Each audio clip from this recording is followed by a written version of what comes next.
Welcome, ladies and gentlemen, to the Natural Born Hunter podcast. And tonight, we're going to start out with this. Phil, what is better than getting 10% off on your Mountain Ops purchase? Getting 11% off your Mountain Ops purchase? That's true. And what's better than that? Well, we can walk this all the way up, but let's just go ahead and jump right up to 20% off, Will. Yes, let's not annoy our listeners by going increment by increment till he gets 20%. If you want 20% off your next purchase from Mountain Ops, go to getmountainops.com, enter the coupon code NBH20 at checkout, and boom, you get 20% off. I encourage you to do so. I love my Mountain Ops. Hell yeah, they've got great proteins, pre-workouts. They got little BCA pills that I love, multivitamins. I mean, if you want to get jacked, just take a little Yeti, and you will be well on your way. That's it, man. And you can't beat the new flavor of the Yeti. So check it out, everybody. Once again, NBH20 at checkout. Also, we are able to provide to you a pretty sweet gift code from Maven Optics, which is NBH Gift. If you enter that at your checkout, they will send you some free Maven swag with your purchase. I mean, these are probably one of the hottest binoculars out there today. They're fully customizable, when it comes to camo patterns, colors, and not only that, they're great glass. I'm going to have Phil tell you a little bit more about that because he had a really nice, expensive pair of binoculars, and he sold them and got himself some Mavens. Absolutely, man. I mean, when you look at us as hunters, we want the best bang for our buck, right? And not everybody has $1,500 or $2,000 or $2,500 to spend on a pair of optics. So why not get as close to the quality of what those $2,000 pair of binoculars are for half the price? I mean, Maven's put a excellent product together. They've eliminated the middleman and brought you, the hunter, the best product they can put together and kept it in a reasonable price. So, if you don't believe us, they're out here, they're finishing first or second in all kinds of awards when they're putting their binoculars out there for an independent review. They just took second in a recent review on their spotting scope. And there was over 30 entries into that review. All the big boys were in there too, ladies and gentlemen. And Maven, yes, on their new spotting scope, took second place in there. I mean, if that doesn't tell you, that they're putting out top-notch quality products, I don't know what is. Listen to me, it's money. Listen to Will. They're giving us and our listeners the opportunity to, look, if you're watching, check out this sweet hat I got on. I mean, that's a sweet hat right there I got with my binos, right? So check it out, man. They're going to kick you a free gift. I encourage you to support the companies that are really keeping the hunter in mind. That's right. So it's for Mountain Ops, NBH20 for 20% off your purchase at checkout. And for Maven, it's NBH Gift at checkout. Try them out. At Mavenbuilt.com. That's right. That's right. So get on over there and try them out. And now go on and enjoy the show. Welcome, ladies and gentlemen, to the Natural Born Hunter podcast. This fine evening, this is Phil Mendoza leading off the show tonight. And I not only have the pleasure of one red-bearded gentleman tonight, I have the pleasure of hosting the show and having two red-bearded gentlemen on the show. So, Will, as always, man, welcome to the show. Thank you. Thank you. Your voice is smooth and buttery like silk. Hey, man, this is awesome. And our guest tonight, friend of mine, longtime friend, he's rep for companies like Black Gold, ASAT, Heads Up Decoy, Ben Guttormson, no stranger to the outdoor industry. Welcome to the show. Thanks for having me on, guys. Hey, for sure, man. So I just got to say, if you guys are watching, if you're listening to this episode, let me try to paint the picture for you here. So Will is a little more cleaned up tonight, trimmed up. He's got the little baby now, Daddy's got to be clean cut. And Ben is still full on grizzly with his beard, as always. If you guys follow Ben on social media, you know what I'm talking about. But nonetheless, if you put a blindfold maybe like over the eyes and you just kind of go from the nose down, hey man, it's a very similar picture I'm looking at here. So Gentlemen, I mean, it's welcome. How we doing today? I'm feeling good looking. I'm pretty sure Ben's feeling good looking. So, and Phil, as always, you're the big sexy. So this is just gonna be one hell of a night. There Hey, you go. Yeah. hey man, for sure. So, Ben, we were talking a little bit before the show started about traditional archery, right? You're newly acquiring working on the skills of becoming a trad archer. Are you going to be doing big game everything this year with it? Yeah. I've kind of decided that it's something I'm gonna go into. I'm gonna give it everything I got. I've got a lot of friends that have kind of jumped into it and then kind of gone backwards a little bit. They've got a recurve, they're shooting it, they're enjoying it, and then they go hunting and they bring their compound. So with that, it's I don't know. I like to challenge myself, I guess. And I mean, already this spring I've had a fantastic spring. I've done a little bit of hunting for turkeys and a little bit of bear hunting, and I've been able to take 3 turkeys with my recurve so far this spring on Nebraska. And I was bear hunting with a good friend of mine, and the other night, and I had a really nice black bear that we'd spotted, and we got in really close. I got in probably 25 yards, and got a little bit too aggressive. I could have killed him with a compound as he was kind of moving away, but that's, I guess, the commitment. You make that commitment, and you have to be ready to not have that harvest opportunity like that. I mean, it was a good bear, and all day long, I mean, there were 2 or 3 points in the stock that I could have shot him with a compound, no problem. But you got to get in so close with a recurve, it just didn't happen. So I've got a question. I want your opinion on it, Ben, and also yours, Will. But it seems like there is a lot of people. It just seems like there's more people than usual converting over to try to shoot some trad equipment, right? The whole trad life deal. And I just want to start off by saying I believe that type of archery is a dying art. The people that are knowledgeable enough to coach that and teach that are few and far between, right? There's not as many people out there because of the advancements in technology. So, but because of that, I'm just curious. We see this huge influx of people shooting recurves, and I think it's great, right? I'm of the opinion we're all on the same team.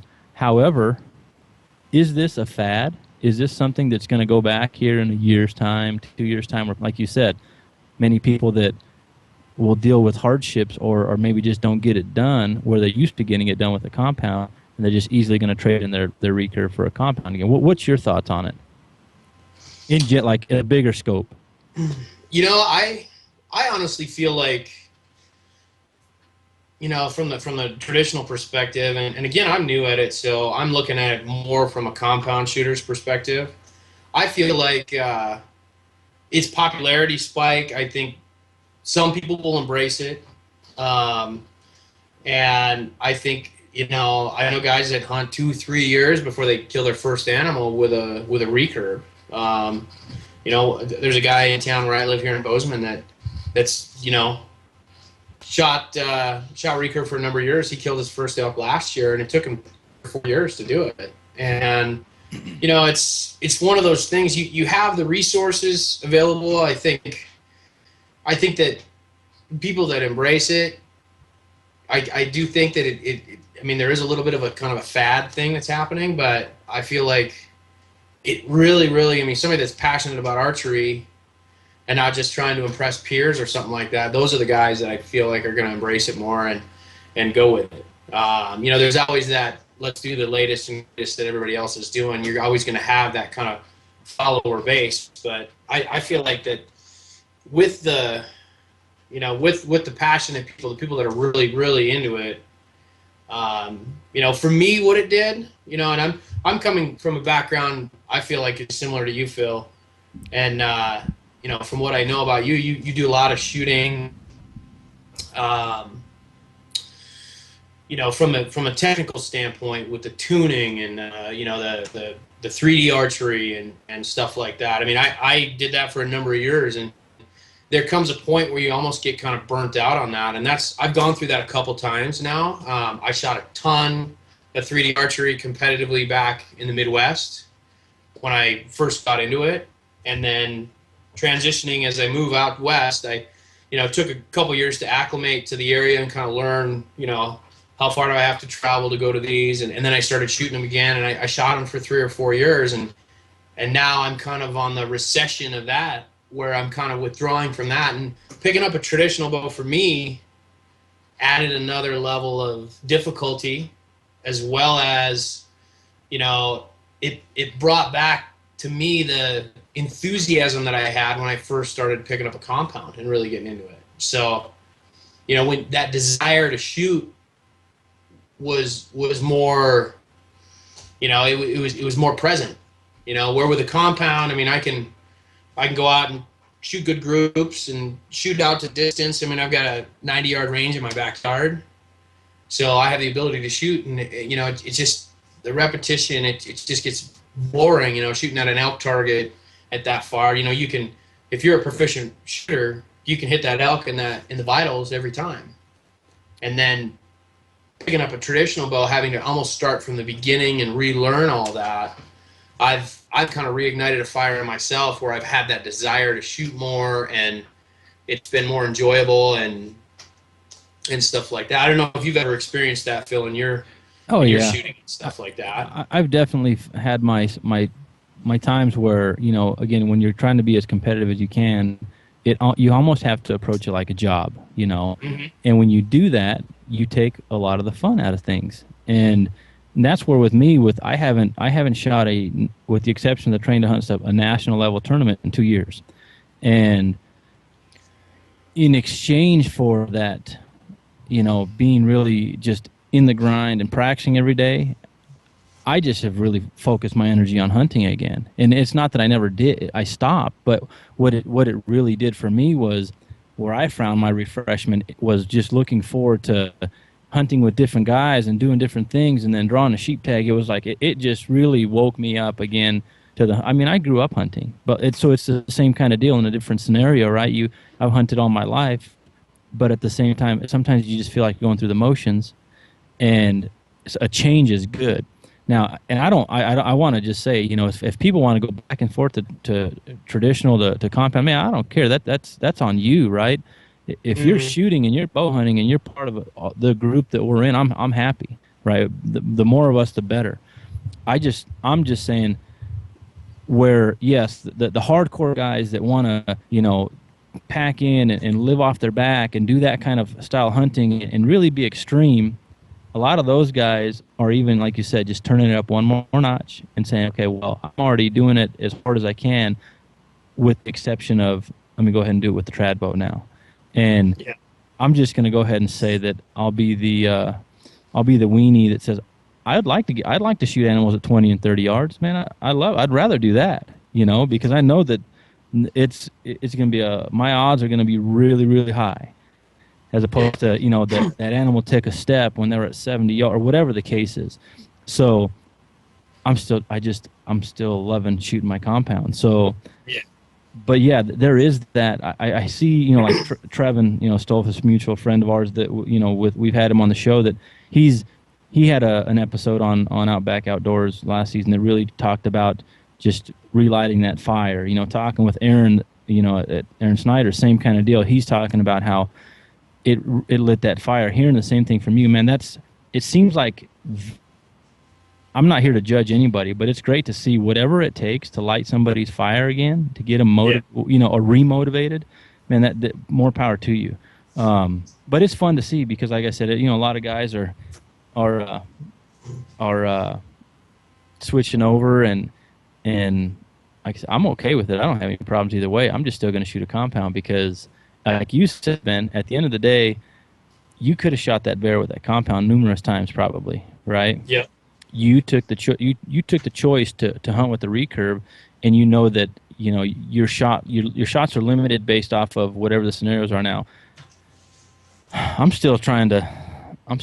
got a lot of wall space I need to fill, so I'm still trying to do that, man.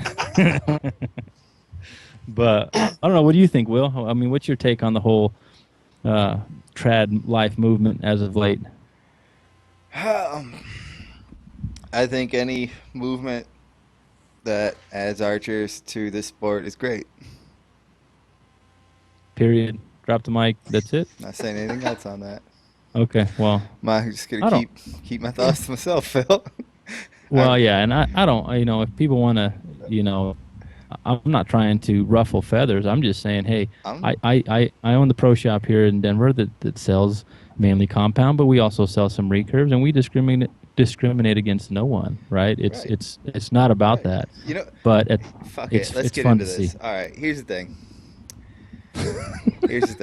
I'm be real with y'all. I'm be real with y'all for a minute, Lured him out of that cave. one, I don't know when to shut my mouth, and two, I don't give a fuck. Here's how it goes. Some of you out there know. Some of you out there know deep in your hearts. Deep in your hearts. You're just doing this because you think it's cool, and a bunch of other dudes with sweet beards like Ben are doing it. Some of you, and that's fine. That's fucking fine. If that's what you guys want to do, you want to do it to be cool and be seen and hashtag trad life all the time, you should go and do it. That's what you should do. Some of you, you found that passion, it got you back into the sport, that's great. I'm all 100% for it. Anybody shooting a bow. When I was down at Gotham Archery, I shot it. But at the end of the day, I walked out of there like, all right, give me my other bow back. This is nice. I'm done. This is like me going to God and saying, hey, God, could you just make my penis a little smaller so life is just a little bit harder for me? It's like, no, it's hard enough. I already got an uphill battle. Why struggle more? You know what I'm saying? I'm just starting to get good using the one I got. I'm not looking to start from square one all over again. So before we go too far down that rabbit hole, we all know, Will, you only need to fool one woman. Okay? You don't need to fool many. Okay. I fooled her So as long good. as you fooled one, and I think the three of us already have fooled our one, so at least one, and that's all we need to say. So, but yes, You know what it though, does Phil? appear at times The better that- equipment, the easier to fool. Whether it's a deer or a lady.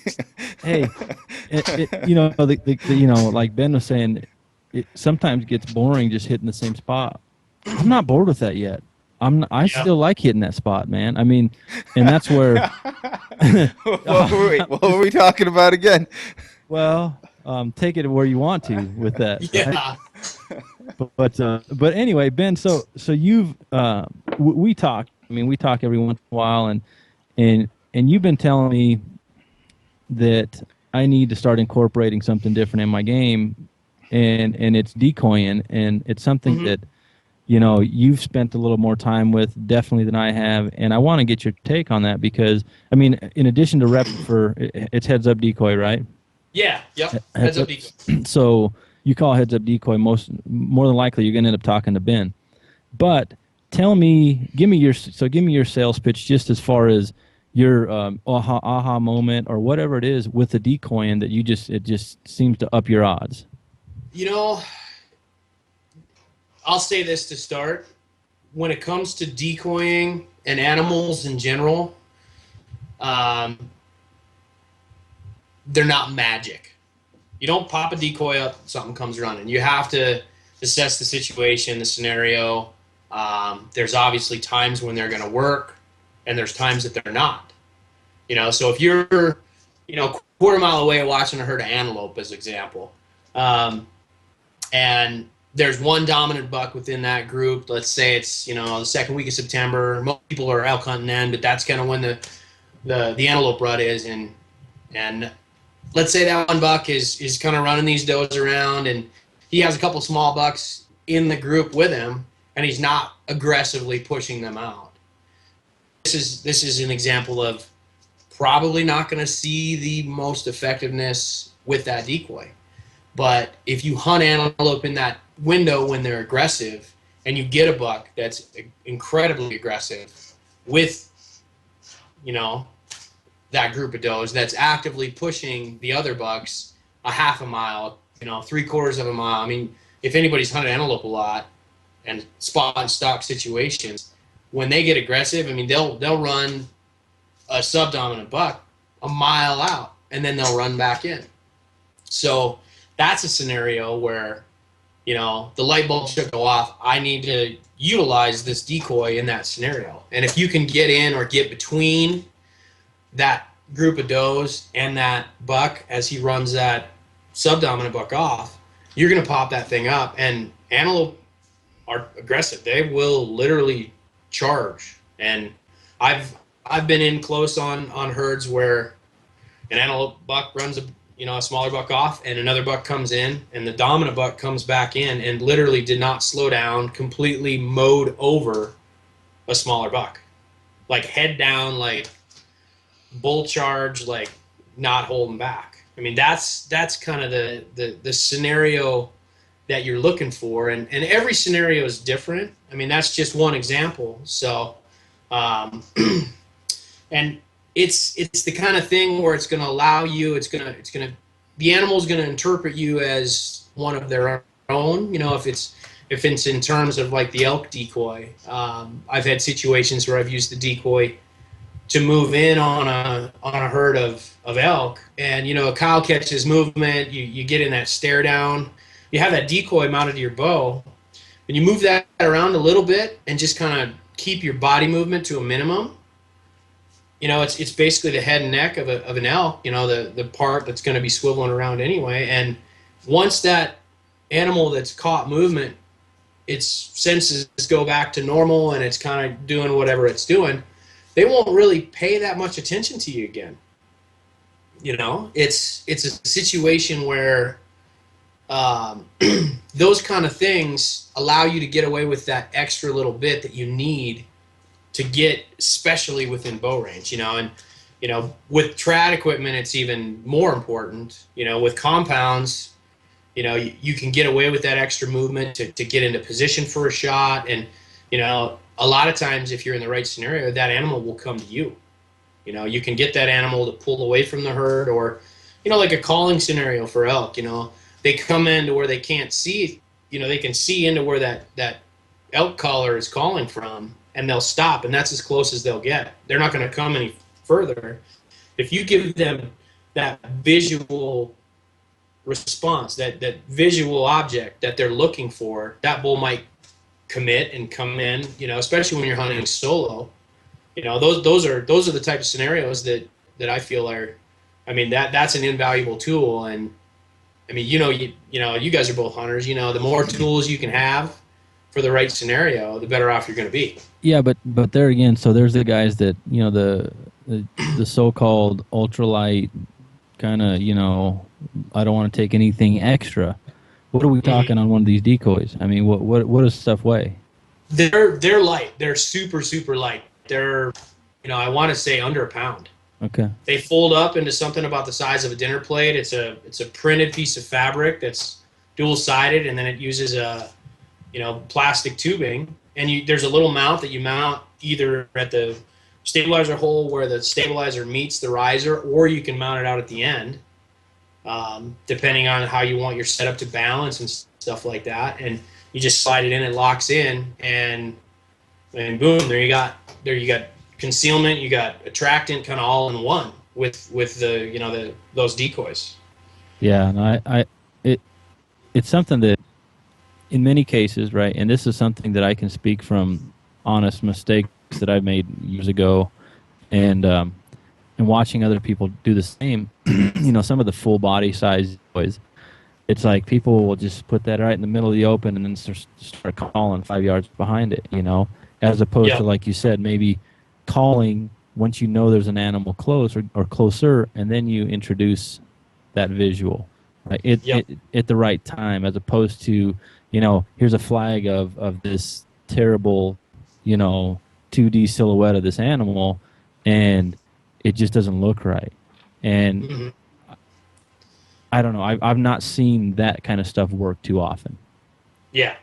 Well, and, you know, you always hear about that perfect storm scenario where, you know, you're moving in on a herd of elk, for example, and you hang a decoy up or stake it into the ground, and you move up 20 or 30 yards past that decoy, and you call, and the elk comes from the exact direction you think it's coming from, and it sees the decoy and it continues to come in, and you shoot it when it's presents a shot. I mean, and I think that's the issue with a lot of the decoys that are out there now is they don't give you much for options after you initially set it up. Yeah. With a decoy that's mounted on your bow that doesn't really affect your shooting ability or anything like that, you can react to the scenario. A bull's going to kind of try to slide downwind as it comes in, and if that bull comes in at a 90-degree angle from where you thought he was going to come from, those two-dimensional decoys they look like a stick. There's no profile. It's not a three-dimensional decoy, and when you have control over that, you can turn and reset up and react to each situation, which is something that's unique in that segment of the market, when it comes to decoys. So do you guys, you sell obviously the elk, the pronghorn, the deer, Yep. the turkey. Do you sell any two-legged deer decoys? Nope. Everything is basically... You didn't get me on that one, Ben. You didn't get me on that one. Oh, okay. Well, over my head, I guess. Sorry, we were two-legged decoys. We don't have any human decoys. we were talking earlier. Yeah, I had to ask the question if there's any female decoy. I don't think they'd work, Phil. They wouldn't let you in that bathroom. Well, I don't think I want to go in the bathroom. Ben, do you happen to have any of these on hand you could show us? Yeah. I've actually got some. Give me 2 seconds here. I'll be right back. I'll grab them. I'll give you all the time. You know what, Phil? I bet What's throwing up? some lipstick and a wig, I could fool some people. Not with that beard. You don't think so? Beard. No. I'd be more likely to fool some people than you. I'm just I'm saying I could get you to fool some people. I'd dress you up nice. Yeah. You got that smooth baby face. Easy. No one in North Carolina would even question. Yeah, let's not get into that topic, Will. One thing, the trad life stuff. The trad life stuff's easy. That whole male female in the restroom stuff. That's a ball of fire. That we can stay away from. But at some point on this, we are going to talk about the article I read that was bashing women in hunting. We will be talking about that at some point. Did you see that? Okay, yeah, we'll definitely talk that. We'll save that for the end of the show. We'll save that controversy. You know what? Did you guys hear Michael Waddell's take on chicks with the big packs and being fit in the hunting industry and all that? Did you guys see that? No, I didn't. I didn't know. I saw that going around Facebook the other day. I want to say that was pull this older, up. but yeah, he goes into I mean, he's just trying to say anybody can hunt, which anybody can hunt. Anyone But can then hunt. he starts talking about the photo shoots are more dangerous than the hunts that some people go on. And he sees this 100-pound girl with a moose rack crossing the river, and how it makes for great pictures and great articles and stuff, but he's just saying how it's unnecessary, and I don't know. Ben, sorry, I mean let's get back on. No, you were definitely getting back into that because I got thoughts on that, but we will get back That's into okay. that. Back to the Let's decoys. see what you've got, Ben. We'll go back to the latest news topics in a bit. Okay. Oh shit! I got just about all of them here. I mean, what do you guys want to see? You want to see Flash? the elk? Yeah, flash a couple of them, man. Let's see what they got. So this is the elk, and you've got this. Basically, it's just going to mount right to the riser of your bow. You can spin it either way, and it allows you to give the decoy some movement, and it's I mean, How does it fold down? self-explanatory. Fold it down, Ben.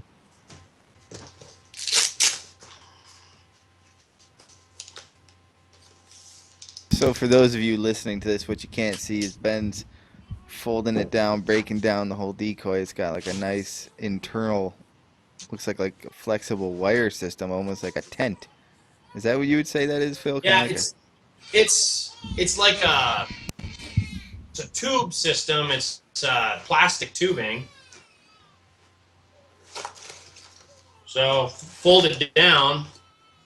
Yep. That's it. That's nice. And what's that made out of? It's printed. It's a printed polyester, and it's designed to not have any sheen at all. Yeah, I like you that. got your ears that fold up, and then your frame system just kind of folds within itself here. So there's take down and reset up in, I don't know, 15 seconds or so, not even. So that's good too. If you get into the animals and you got to do a quick deploy of that, whip it out and boom. Yeah. Well, and a lot of the packs and stuff the guys are using these days have a quick access pocket, where you throw like a rain shell or something like that. You fold this up, you stick it in there, and it's flexible, it's pliable. I mean, you're not going to break it, and it's rigid enough. It's going to stand up to a substantial amount of wind. And a lot of people, that have seen decoys and stuff like that haven't seen the Heads Up, and they've actually, the people that use them absolutely love them. I like that. So I mean, they've been growing pretty rapidly. Yeah, that's not like a cheap piece of cardboard. You just throw it up and boom, you're out there. Exactly. And they have the product line includes, you've got a cow elk. For deer, you've got whitetail and mule deer, both available in or bucks. Here's a mule deer buck right here with the horns. So these horns are basically just like a foam. So they lock on, and it's the same thing. It folds up real easy. These are, you're not going to break these. I mean, it's a simple piece of, it represents basically you get a mule deer buck that's rutting, and you get within 100 yards of his group of deer, and he sees this kind of peeking over a hill. I'd shoot at it. So he's gonna come check it out, and I killed a whitetail. Now you're from back east, so you're primarily chasing whitetail. I hunted in Indiana last year, and with this whitetail decoy, I decoyed in a buck that was bedded with a doe. It was my last day of hunting, and I spotted a buck and a doe bedded. It was the second week of November, and it was your stereotypical tending situation. That buck wasn't leaving that doe's side, so I glassed him up, and I thought, well, I'll get downwind and I'll work in and see what I can make happen. And I got into about 50 yards, kind of using a little bit of a draw on the backside of the field, and worked my way up and popped the decoy up. And he didn't see it at first, so I snort wheezed at him. And he immediately snapped his head up and looked, got out of his bed, started kind of quartering back and forth. And each time he'd make a pass, he'd get a little closer. And the wind was perfect. It was coming directly from him to me. He came in at 25 yards, and I shot him just as he kind of entered the edge of the woods. And, you tell somebody in Indiana or Ohio or Minnesota, Wisconsin, New York, yeah, I killed a buck from the ground using a decoy that was mounted on my bow. They almost point and laugh at you. It's not a typical tactic you see used, and the animals aren't educated to do it either. And that's one of the reasons why it's so effective is most guys aren't willing to get out and really be aggressive like that. I think decoying is a very aggressive approach to any type of hunting. So I would love to do that. Anything to make bow hunting whitetail more of a participation than a passive sport would be phenomenal. I'd love to do it. I think getting on the ground and mixing it up would be a tremendous opportunity to close some distance I couldn't before. Because where I sit, if I don't, last year I was lucky. I was able to spot it from far away, get down, work the ground because it was in my favor. But had it not been in my favor, I would have been screwed, stuck in a tree, watching deer, basically not getting it done. That would give people like me the ability who want to be more active. My wife, she wants to be able to get down and get active. That's why, she likes scouting time because we go around, we do a lot more moving. She doesn't care that much for being stuck in the tree stand all day, Yeah. And I think I think you could attract a lot more hunters too. Yeah. Well, and the thing is, still hunting as a practice is incredibly effective, and you get up into that region where that northeast region where you're at, and tracking animals is Huge. sometimes utilized in Huge. the winter. I don't know if you ever heard of the Benoits up there? Yeah, the Well, Benoits, they're big name around here. Hell Blood is another hmm big northeastern name, and then also a little closer to me, the Donitos are big buck trackers in the Adirondacks. Real successful yep. guys. Well, and that's it. I mean, being able to be in that participation level as opposed to that, being you're basically waiting for something to happen. That kill last fall in Indiana. It's probably the coolest whitetail harvest kill, whatever you want to call it, that I've ever had. It wasn't a huge deer, probably like a 120-inch deer, but that story is so vivid in my mind. And I've killed a few whitetails, and I've killed some mule deer and stuff like that. That particular hunt with the decoy, interacting with that animal, fooling him, making him think that I was another deer. I mean, it's awesome. Oh, So and you think about how many more opportunities it gives you. So let's just say you're going to a walk-in access area and you've never been to it, and your only opportunity is you don't. I mean, let's just say you're 4 or 6 hours away. So when you get there to hunt, you're there to hunt. So let's just yep. say you're on the ground some and you have the decoy up. If you happen to bump something, you might have a little bit better chances. You may not, completely blow it out, or like you said, or just walking in, walking out. If you happen to spot something like maybe you did, it sounds like when you spotted them laying down, it Yep. was a perfect opportunity. So I think it's awesome, man. I mean, I agree. I've just started doing more whitetail hunting the last 3-4 years, and I would love to be able to get on the ground and chase them that way as well. Well, you do a trip back to Nebraska, don't you? Yeah. Typically every year. Yeah. And Nebraska's an excellent place. I mean, these decoys were kind of developed for that open prairie type hunting. And you see that little hedgerow or that brush row where you get a glimpse of a buck and antlers or something like that in a CRP or out in the switchgrass. And I mean, guys are killing animals in the wide open out in like milo fields and stuff like that with these decoys on a pretty regular basis. Once you have that animal convinced that you're not a person, it's like they throw caution to the wind, and based on the time of year and everything, you can get away with a lot. So Oh yeah. You got a turkey decoy in there too? Yeah, this is the turkey. You use your own fan. So if you buy this decoy, basically there's a little thing here that you can see that sandwiches this together. There's a clip here that locks it in.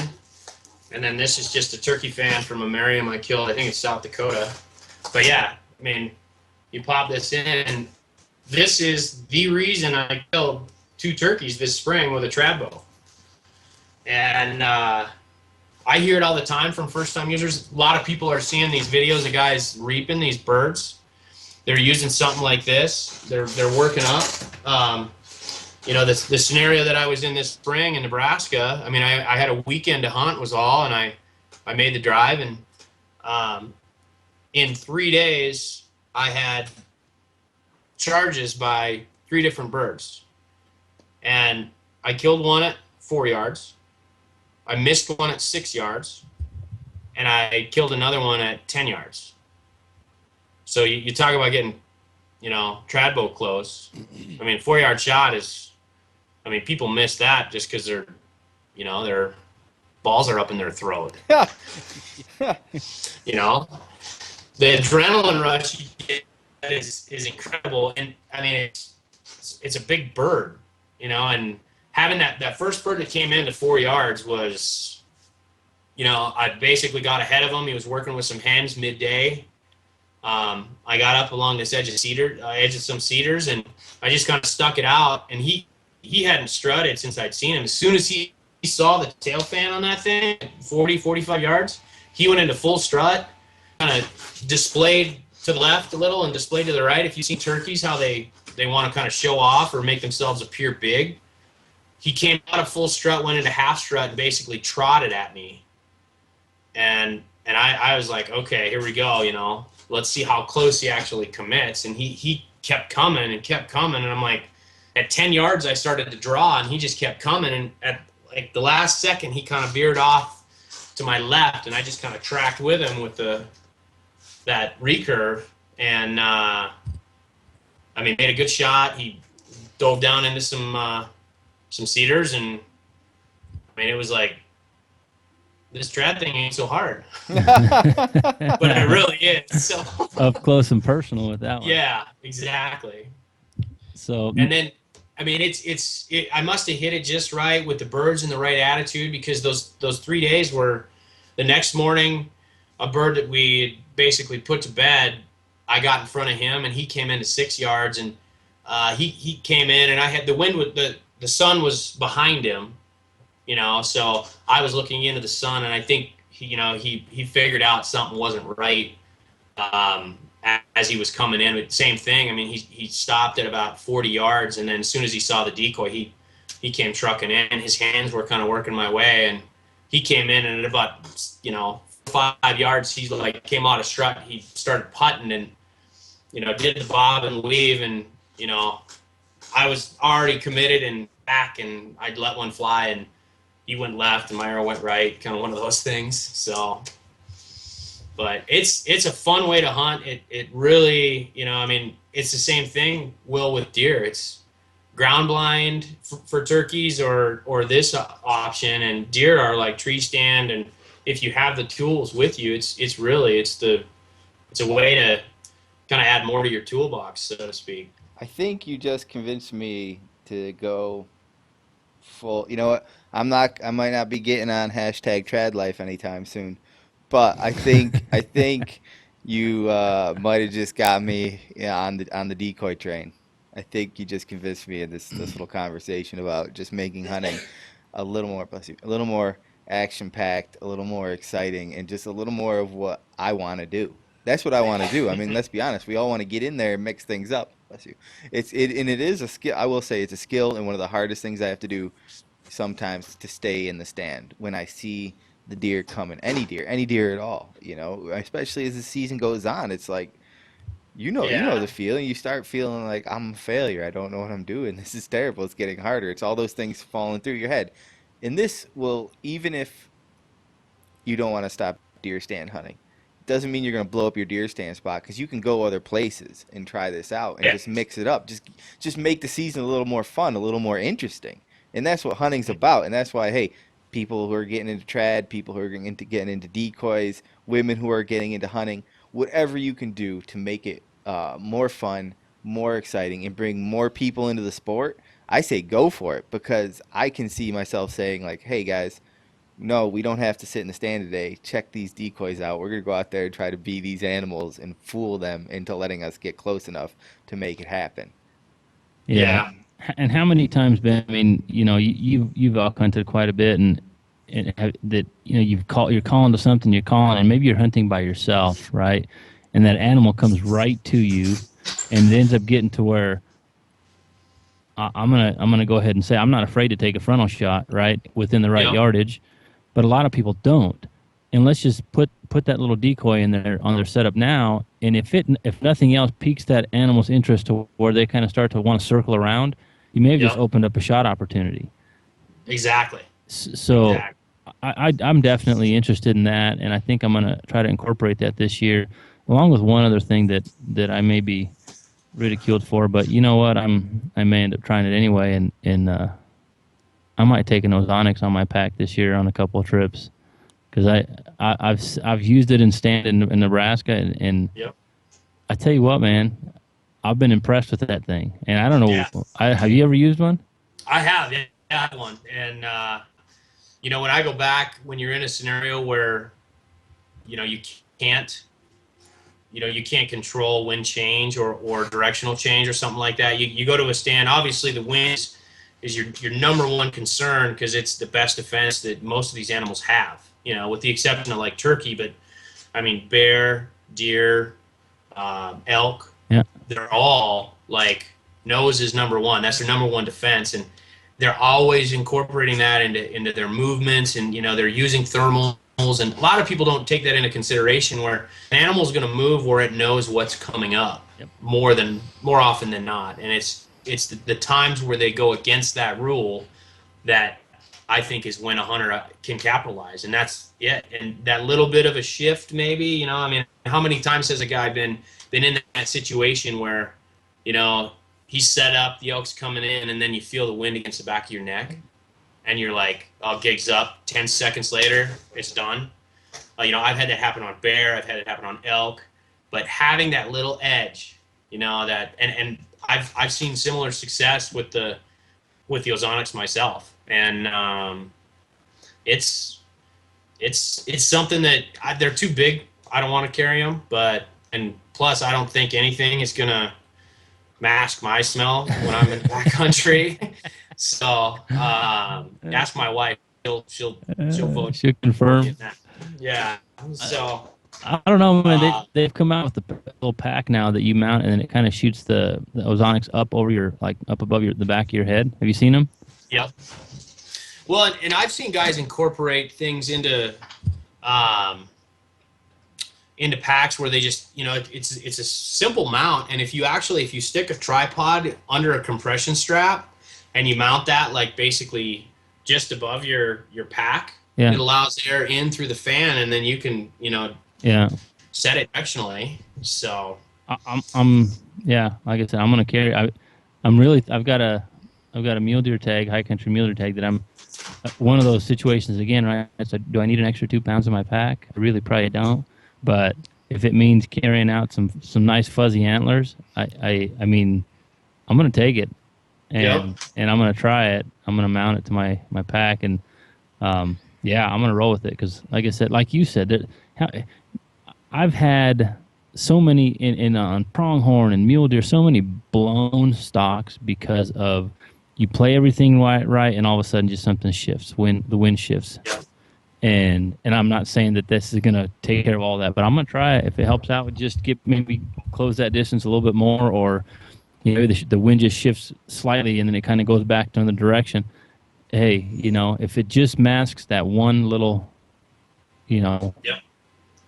It's that one time, that little swirl of wind that kind of floats their direction. If it removes enough of your odor or enough of your scent, makes them question it enough, it's a situation where, you know, it's worth it. At that point in time, I think it's worth it. So hunting's a game that's made up of days, hours, months, years, and it comes down to those final seconds. Yeah. Exactly. Milliseconds. I've heard this analogy before. You know, there's 100 things that have to go right when it comes time to harvest an animal, be it a deer, an elk, a moose, whatever. And I feel like to get to 95 or 98 things right, you can do that. It's those final 1 or 2 things that make or break a hunt. It's always some small detail, and the more things you can put in your favor, the better off you are. Yeah, no, I agree, and Will, so let's talk, since we're talking hunting, right? You said that you read an article about something about women. Yeah, and I'm actually thinking we should actually start an official segment for this, like what's you know, the hot news in the hunting industry. What's going on? Current events. Yeah, current events. So let's first finish this Michael Waddell thing. Tell me more.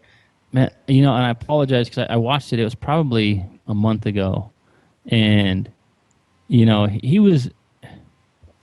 Michael's a very well-spoken guy, right? He seems like a very smart guy, but he was just talking about how you don't have to run marathon to be able to be a good hunter. Obviously, we know that, right?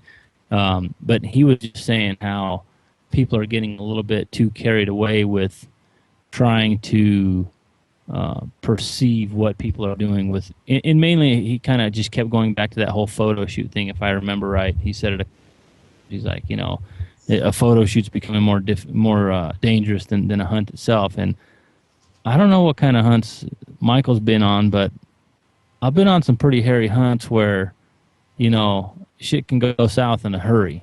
So photo shoot or no photo shoot, I call BS on that, right? If you're not getting hiking past 500 yards from the truck, well then maybe then yeah, probably not. Yeah. But yeah, it's just you see, like we talked before, there's people that will stop at nothing, whether it's preparation, whether it's where you're going, the type of animal you're going to pursue, the hardest core of the hardcore, right? And you already I would look at bow hunting as being hardcore anyway. And then you see the people that fall in that upper echelon or that top 5 or 10%. And those are your extremists of the extreme and your hardcore. There's a lot of people. I would say the movement of people that trying to achieve that is I don't think that's a fad. I know that's not a fad. No. Because we've seen that growing and growing.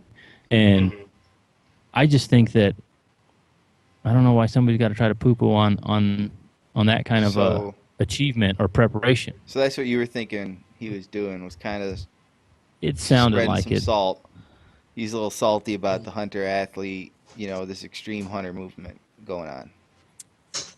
It sounded like, and like I said, I would encourage anybody just to Google. I'm sure you'll find it. I'll be looking at it right after this, and we'll come back to it after I hear it too. But here's my initial opinion on my thoughts on this, right? And him making it out there. It's like, you know what? Maybe it comes from him trying to point out something that he thinks needs to be said for the best and help the hunting industry. Maybe it comes from a salty place where he's, seeing his followers maybe follow someone more like Cam or Donnie Vincent or some of these other people, right? Name them. And, he's kind of saying, hey, wait a minute, guys. Not everybody, needs to do this. Not everybody does this. But guess what? When it comes to inspiration, it's those guys pushing the limits, the boundaries. It's the Aaron Snyders of the world, the Phil Mendozas. It's guys like you who are going out there trying these new things, pushing, decoying the hardest it can, pushing the envelope on your shooting yardage, whatever it is you're doing. It's the people who are pushing it, who are making their passion, their work, their lives, and taking it to the extremes that people want to follow and people are being inspired by. And you know what? There's not a damn thing wrong with that. And yeah, I'm sure these photo shoots are getting harder, more difficult, and they're getting more demanding. But name something in life that has been held back when it comes to progress, when the envelope wasn't pushed, when lines weren't blurred. Look at backcountry skiing. I'll pull it back to that. Even look at fishing. People who, anglers are making everything more difficult for them. They have what is it? Is it pronounced the Tamakura rod, I think, that Yvon Chouinard is a big proponent of, which is basically a stick, a line, and then your fly out there. That's all you got. None of the fancy reels and stuff. Look at it. People are always looking to be challenged. They're always looking for something, new they can bring into their lives to push themselves. And I think that's one of the best parts about what's going on in hunting now. Yeah, that's what creates an activity, a sport, whatever, a hobby to evolve. Because you keep pushing the envelope, and the great thing about hunting is you don't have to be in shape. You can be overweight. You can drive your ATV and hike up the last 30 yards to your tree stand, right? Or get in a ground blind. Okay, that's hunting. That's great if that's what you need to do to get you out there. But why you gotta piss on the people that want to do it the extreme way? And here's the thing. Well, no, you go ahead. I feel like a lot of those guys too that are, Michael Waddell is a great steward for bow hunting in general, but I feel like I know I'm never going to experience a hunt like he's going to.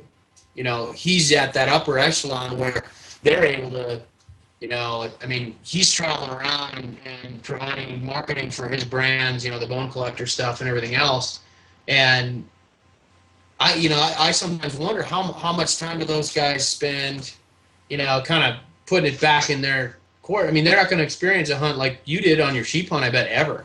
Yeah. Last year. And I feel like it's like a sheltered, they have this, they're in this sheltered bubble that, that,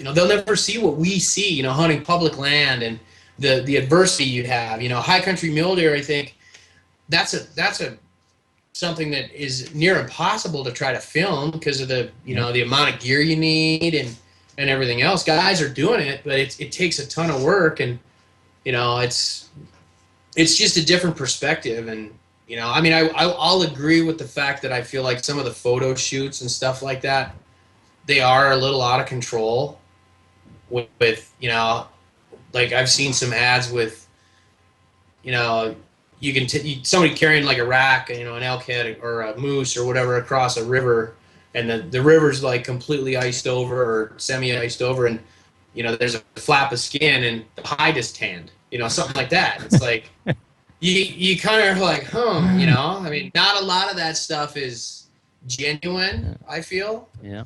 But Here's, if it's an authenticity issue, just start taking more pictures on these hunts people are doing. I don't know. I mean, are we gonna start complaining about what's going on in advertising? Are we gonna be those people who all of a sudden are saying, "Oh, these girls are too skinny for commercials"? There's this, that, and the other thing. It's like, just the market's gonna decide what the market wants to do. Nobody needs their fucking grandmother coming over and wagging their finger at them, saying, "Y'all don't need to be doing this." It's like, Was the article you read, Will, about girls that are like kind of just being bikini and saying they're hunting girls?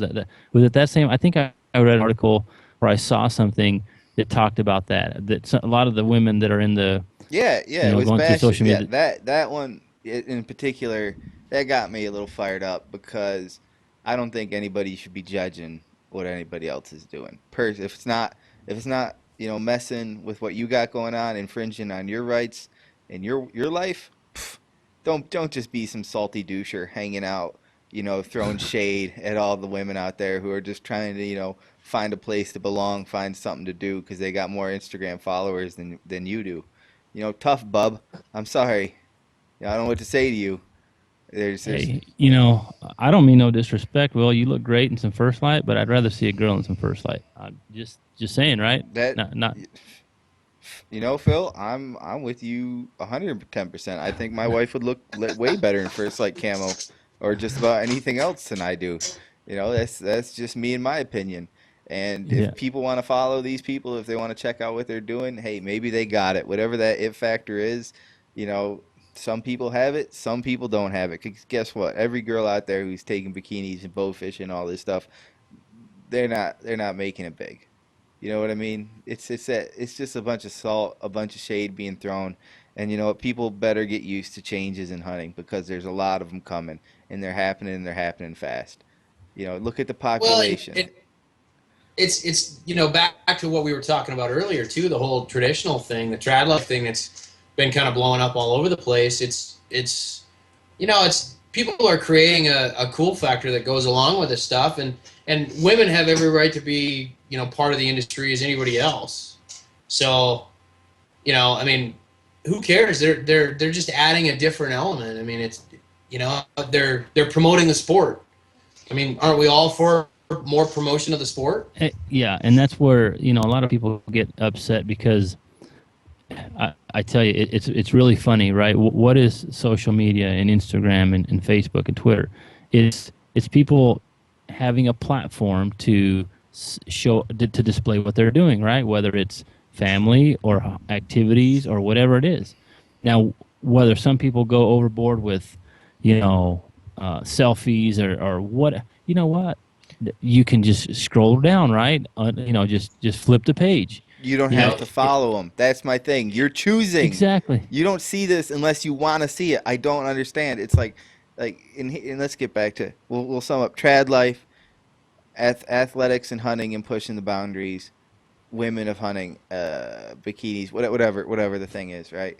Whatever you want to do, whatever bandwagon you may want to hop on, whatever movement you want to be a part of, whatever makes you happy, get out there, do it big, do it right, and do it your way. Do it your own way. Maybe you find your own way to do these things. Just get out there, have fun, and do them. If I have an opinion, never about anything, never let my opinion stop you. You be you. You do what you want to do. That's the other thing. Is never let anybody's opinion stop you from doing it. Whether it's Michael Waddell, myself, whoever that guy is who wrote that article about women and hunting.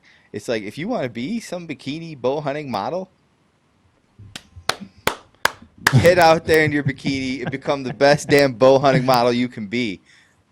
Yeah. No, I agree. I think that we as hunters are our own worst enemy in many cases, with jealousy or with, you know, like you said, not being able to support, or if not, if you don't need to support them, just flip the page. If it doesn't interest you or concern you, flip the page. So, if we can't, again, be on the same page, because there is, if we look at the bigger picture with anti-hunters and people trying to get rid of hunting or taking public lands or whatever the situation may be, we need to, again, reflect on the bigger picture and understand that girl in the bikini over there that maybe taking a lot of selfies of her camo bikini, she's another asset on our side. Exactly. So if we just look at the stuff that way and just kick back and just take it for what it is, man, I laugh at a lot of things I see on social media because it's some things are funny to me. I get entertainment out of it, and other things don't interest me, so I just flip the page. But I don't know. Well, I mean, what was that? Was that kind of the main thing that you read on that article, Will? Was it just mainly that, or was there something else you wanted to Yeah, touch on? that was really it. It's like, listen, every time I go to my grandmother's house, my nana always gives me shit about wearing a hat, right? Always. It's like, people, you don't have to be like my nana, giving other people shit on things you don't think they need to be doing.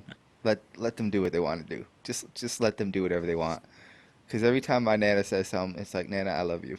I love you so much, and I will take this hat off because out of respect for you, and I don't want to hear it. But part of me just wants Nana to be like, I like your hat. That'd be a lot cooler if Nana was like, I like your hat. Where do I get one of those? And that's what I gotta say about that, guys. Is don't be my Nana. Be cool. I'm not gonna comment on that one, Will. I don't want to. I don't want I don't want any family problems. Don't get me wrong. My Nana's a lovely woman, right? She's like 89 years old or something. Still mows her lawn every day. She's like, I'll never go into home. If I die, I want to drive this lawnmower right over my creek bank. And then it's like, so Nana's a badass. Don't get me wrong. She's a total badass, So, but it's that thing of like, guys, just have fun. Put out positivity. Let's do that. Let's all put out positivity. So here's my positivity is get out there, be the best trad bow hunters you can be. Get out there, be the best women, men, whatever in hunting you can be. Do you go to the beat of your own drummer? That's it, man. I agree. And I don't want people to think that we're just on this podcast just talking shit about haters, but I don't like haters. And No. Yep. But so let's go ahead and turn the dial and change the subject. And Ben, I think we've got you for just a little bit longer. But what do you have going on this year, man? I mean, you've got definitely you've got some things changing, I think. But and I don't know how much stuff you're prepared to talk about. If any, no worries, man. But I mean, tell us about what you have coming up, and then hunting. What's your outlook for hunting this year? Well, up until here recently, I've been kind of handling a lot of the stuff for ASAT, and everybody's kind of recognized me from that. And I've moved on from that position at ASAT. I was handling the design and the development of some of the new stuff that they had coming out, and it just seemed like it was I couldn't see the light at the end of the tunnel, so to speak. With that whole situation, I had some opportunities, and it seems like there's a constant flow of stuff kind of happening, and so I'm no longer with ASAT. It's a great pattern still, and whatnot. I just decided to change things up. So now I'm working with Heads Up Decoy a little bit more, and I had been a little bit prior to that. I'm doing some stuff with a couple other industry partners, and I'm actually newly working with a field marketing firm. So it's kind of got some hunting and infusion to it, and some stuff out of the industry as well. So, but I'm just kind of doing my thing right now. So. That's cool, man. What you gotten notice on any tags yet, or is the Montana draw yet to happen still? Our draw for deer and elk and stuff is done, and I didn't hit on anything this year. I put in for some really tough tags though. I mean, it's not like it's a high percentage. I put in for some of the harder units in the state, and I really found enjoyment in chasing elk and stuff like that, and in general units. I've been fortunate enough to find good areas and different spots I go into. Sometimes some years they have elk, other years they don't, and that's kind of just been typically found success. I usually hunt. Montana has so much opportunity here. I don't hunt a ton out of state unless it's a primo tag, and I do put in for a couple other states. Usually I'll do a little bit of scouting in Idaho, and if I find an area that I really want to hunt, I feel like there's a substantial opportunity there for me, I'll usually buy that tag. And outside of that, I typically try to get back and do a little bit of whitetail hunting in the later months in November, and potentially Minnesota, Wisconsin, or Indiana. I think I might go back to Indiana this year. So I had a good time there last year, and the area that we were in did get hit with a little bit of EHD, and the numbers were a little bit down come in November. But I think it's just fun to get out and hunt with that recurve. It's going to be time spent. Is what's going to produce opportunities, and I don't plan on killing everything I can this year, obviously with the recurve, but I'm going to go out and have a good time anyway with it. Yeah, no, that's where that. I don't know, man. I think part of it is I just like eating elk a lot. I really do, and I have I have a recurve. I've had a recurve for probably 8 or 9 years, and I bring it out every once in a while and shoot a few arrows, and then I put it back, and it's fun to play with, but that taste of an elk steak is that's motivation for me. So I and don't get me wrong, like I said, I'm really trying to put a focus on just trying to get in closer. I don't have to 60 or 80 yard shot. I'd like to take the 20 and 30 yard shots, right? But I'm trying to focus on the get close movement without changing my setup yet. But we'll see. We're going to bring Will out to Colorado here this year, hopefully, and give him an opportunity on some elk backstrap and get him motivated. So you're telling me I better go get an Ozonics and a Heads Up Decoy? No, I'll run the Ozonics. A Heads Up Decoy. Yeah. It'll I think cover both of us. Definitely. I don't know, man. We might have have a to twin get model. close. We can walk together. Like a tandem skydiving. I got your back, Will. I like that. I like that. That's perfect. There you go. Do you have any advice you can give people for bettering their decoying?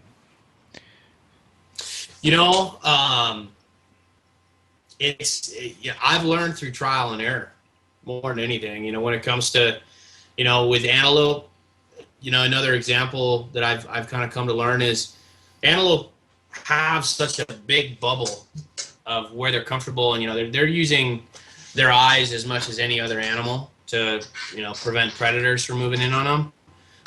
The times that I've found success with the antelope decoy is actually being out a little ways, and this is just an example of you got to learn by trial and error. I mean, I think in 2013 I killed a buck in August in Montana, and I got ahead of his herd. He had like 30 does, and it was like well before the rut typically starts. And I pop up this decoy, and they were a long ways out. They were probably 350 or 400 yards out, and I popped the decoy up. I thought, man, this isn't gonna work. But everything was right. The wind was good. The sun was just coming up behind me. That's something I always try to, if you have control over it, try to keep the sun at your back, because the animal it takes away their vision a little bit. They can't see quite in as much detail. They don't have a hat they can wear to block the sun, so they're basically looking directly into the sun in your direction, and it helps. It helps with that perception of that's another animal. And at 350 yards, this buck just came, I basically mimicked his movements, and if you've ever seen an antelope rake a bush, they'll rake the bush and then they kind of snap their head back up. It's kind of a cool thing to see because it's repetitious. They do it the same each time. And he would do it, and then I would take the decoy mounted on my bow and do the same thing and then snap it back up. And he ended up, kind of working his way directly toward me, and he probably came 75 yards in my direction. So now he's at, 250, maybe 2.25.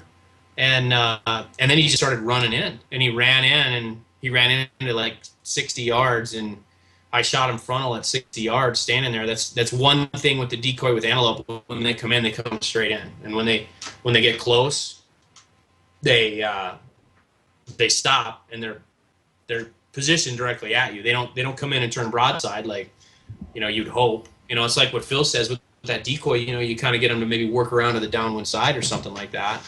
But that's a scenario where the next fall, using the decoy, I kept crawling into like 100 yards and popping a decoy up, and I could never get these bucks to come. And I'd get so close that the does would usually spook and go the other direction. And I think I learned there that every animal kind of has its little bubble. And, obviously the number one thing when you're using this decoy, the does don't have that stage of, all caution is to the wind. The does are on point all the time, be it a whitetail doe, a mule deer doe, or an antelope doe.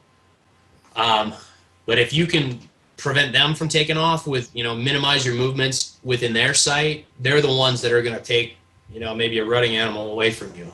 So that's one tip that I've used successfully. I don't know. I kind of got off track there a little bit. I kind of like to talk. I don't know if that's good or bad. Will, you look like you're gonna fall asleep. No, I love it, man, because I'm very interested in trying it out. My other question is this: what do you keep from some dummy from thinking you've done such a great job at decoying, you are the animal, and you're shooting your ass? Do you wear some orange, or do you have like a safety measure? Because here's the story I ask is, I was up in a blind once on my property back here, right? All our land. Some dude, actually my wife was in the stand. I was in a different stand. My wife's there, right? Some dude comes up under the stand and shoots out into the field. And it was at the point where I was actually on my way over to her stand because shooting light was gone. I was just heading over to like meet up with her, right? Some dummy had come up, trespassed, and just shot out into the field at the deer. And she was like, "What the?" And he took off running. Never found him. But, I mean, if I was out in that field with a big deer rack on my head, some of the guys around here, just wear orange or? You know what? In that particular scenario in Indiana, when I was, hunting in November, it was actually opening weekend of firearm season. And I was on a piece of private land. I wasn't walking around with camo and a deer head trying to decoy. I mean, it wasn't random, so to speak. It wasn't just a random act of, I stumbled on this deer. I had an orange vest on. Okay. But I walked up, kept the decoy low, got to the point where I could see the animal.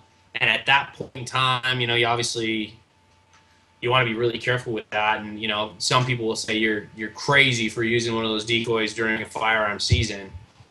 I popped the decoy up. The buck got up, started walking back and forth, came in, and I was able to shoot him. And then immediately I literally took the decoy off, laid it on the ground, and didn't pick it up until I had driven my truck around that field edge. I mean, it's common sense, but obviously I would not recommend using them during any kind of an open firearm season. I mean, I'm primarily a bow hunter. I own a couple pistols. I've got an AR platform for predators and stuff like that. And then actually in Montana, you can shoot deer. You can hunt deer with a 223. So, if my wife has a tag and she wants to go out or something like that, she actually shot a nice mule deer last November. It was her first mule deer, like a 9-year-old buck. Just big, old, gnarly, didn't have, a super huge frame or anything, but was on the downhill. He had like 4 front teeth. it's fun for that kind of stuff. But I don't typically, spend a ton of time without, outside of that archery season. So, is this the new edition, Will? This is the new edition. They joined me for podcasts now because, well, we're just trying to spend a little more family time together, and I like having them both around so much, him and my wife, and she's heading to the bathroom, so that's my time to hold them. But yeah, this is Anderson, my little man. This is his second appearance Oh, already. He's becoming famous. He's a little sleepy, as you can see. Hey man, that looks like a happy baby on all those Facebook and Instagram pics you guys are putting up. Dude, He's smiling all the time. this baby right here, let me tell you. I mean, other than my wife, greatest thing in my life. These he sleeps really well. He only cries when he's hungry. Sometimes when he's getting changed. Other than that, this little man is just. I just sit there and watch him. I just sit there watching him. I was making sure he's alive too, because that's a little scary. Never done this before, so nice. yeah. Allegedly, there is handbooks out there to teach you how to do stuff. I didn't read them. Nah, just like hunting, I'm Yeah. learning from other people. Yeah. There you go. They tell me. I'm actually, me and my wife are expecting in December. So, Congratulations. Congrats. Is it so your that's first one? that's yeah, it'll be our first. I was concerned about having a hunting season baby, and my wife was gracious enough to take some time off of trying. We got married last June, and that was kind of on our priority list was to start having a family and stuff like that. And we made it, to the point where you hit August, September, and I don't know. I enjoy time in the field more than anything, and that's just kind of what my year revolves around. And my wife was awesome enough to let us, kind of take a couple months off. So I'd end up with a September or a November, those months that are just so awesome in the field. So Now she wanted to that's start early. True partner right there. Yep. Yeah. No, man. I way out punted my coverage with my wife. So, Yeah. but Do you know if it's a boy or girl yet, or? not yet. No, actually, we find out here in a couple weeks. So, Oh, no. looking forward to that. And I don't know. It's a whole new game. I think after this season for me. So Yeah, I'm looking forward to going into this season. I actually sent Ryan Callahan from First Light a message. I was like, "You send me the material. I'm gonna make a onesie for him, so he's ready to go out there." We're gonna take him on his first hike this Saturday. Gonna go out do some hiking awesome. with him. Yeah, really looking forward to it. Just wanna, you just end up wanting him everywhere with you. Yeah. And Yep. so it's pretty amazing, I guess. Yeah. And Very cool. until they get older and you want some alone time with mama and they don't get out of your room. I can see that being a problem. Yeah, that's a problem. But I'm not gonna bore the listeners with my problems.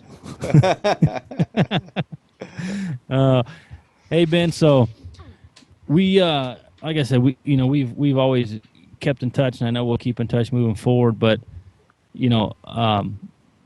good luck with your future endeavors, man. I mean, like I said, we've known each other through different. You repping for different companies and handling different things for quite a few years now, and I know you're gonna be successful wherever you go, man. You always seem to be pushing the envelope, getting things better. So, looking forward to seeing how you do, man.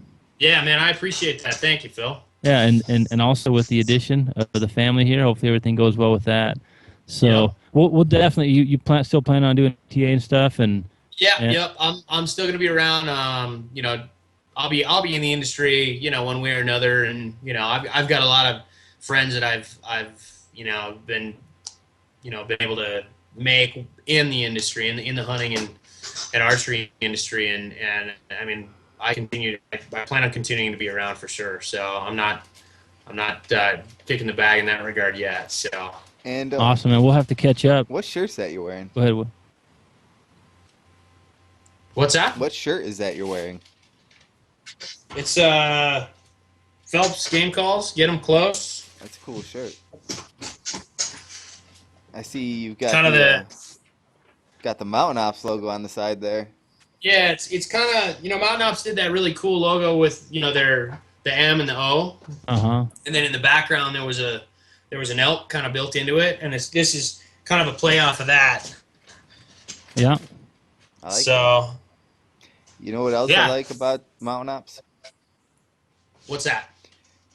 Getting 20% off my purchase when I go to getmountainops.com and enter the coupon code NBH20 at checkout. There you go. Let's see. Some good stuff there. Phil, I like a discount. Nobody likes paying full price for their supplements, Ben.